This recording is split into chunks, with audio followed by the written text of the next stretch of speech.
نبی پاک نے ایک بڑی زبردست نصیحت مجھے اور آپ کو کی ہے جامع ترمذی کی حدیث ہے۔ عقل مند آدمی کون ہے اور بے وقوف آدمی کون ہے؟ تو اللہ کے پیارے نبی ارشاد فرماتے صحیح حدیث الکیس، حضور فرماتے دانا اور سمجھدار آدمی وہ ہے من دان نفسہ، جس نے اپنی بری خواہشات کو اللہ کے فرمان کے مطابق جھکا دیا۔ یعنی نماز کا وقت ہو رہا ہے اور ذہن میں خواہش آ رہی ہے سو جا،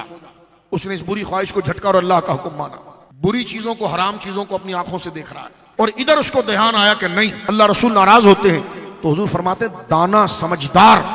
آدمی وہ ہے من دان نفسہ، کہ جو برے خیالات کے وقت جھڑک دے اور اس کو پیچھے کرے، وہ عاملہ لما بعد الموت، اور اس کام کو کر گزرے جس کا فائدہ اس کو آخرت میں ملے گا، یعنی گناہ سے بچ کر وہ دین کی طرف رہے، فرمایا وہ دانا ہے۔ اور فرمایا سنو، حضور آگے ارشاد فرماتے والعاجز، اور بے وقوف آدمی وہ ہے کہ من اتبع نفسہ ہواہ، کہ جو بھی خیال اس کے ذہن میں آیا، اس نے دیکھا نہیں کیا کھانا ہے کیا نہیں کھانا ہے، کیا دیکھنا نہیں دیکھا، برے دوستوں کی صحبت میں رہا، جو خیال اس میں آ رہا ہے، جو وہ دیکھنا چاہ رہا ہے، تنہائی میں موبائل اس کے ہاتھ میں، جو اس کی بری خواہشات اس کو للچا رہی ہے وہ دیکھ رہا ہے، اور حضور فرماتے ہیں ہر بری خواہش کے پیچھے وہ ٹو میں لگا ہوا ہے۔ فرمایا بے وقوف ہے وہ جو اپنی بری خیالات کی پیروی کرتا ہے، وَتَمَنَّ عَلَى اللَّهِ، اور ساتھ میں یہ بھروسہ رکھتا ہے کہ اللہ مجھے بخش بھی دے گا۔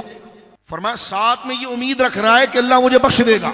اور اس بخشش کی امید رکھ کر گناہ کا کام کر رہا ہے، فرمایا وہ بے وقوف ہے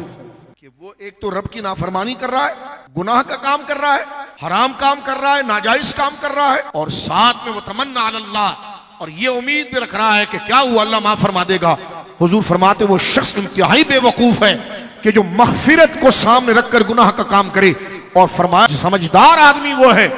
جو قرآن کی اس آیت پر عمل کرے کہ فَمَن يَعْمَلْ مِثْقَالَ ذَرَّةٍ خَيْرًا يَرَهُ وَمَن يَعْمَلْ مِثْقَالَ ذَرَّةٍ شَرًّا يَرَهُ، رائی کے دانے کے برابر بھی اگر برائی کی ہے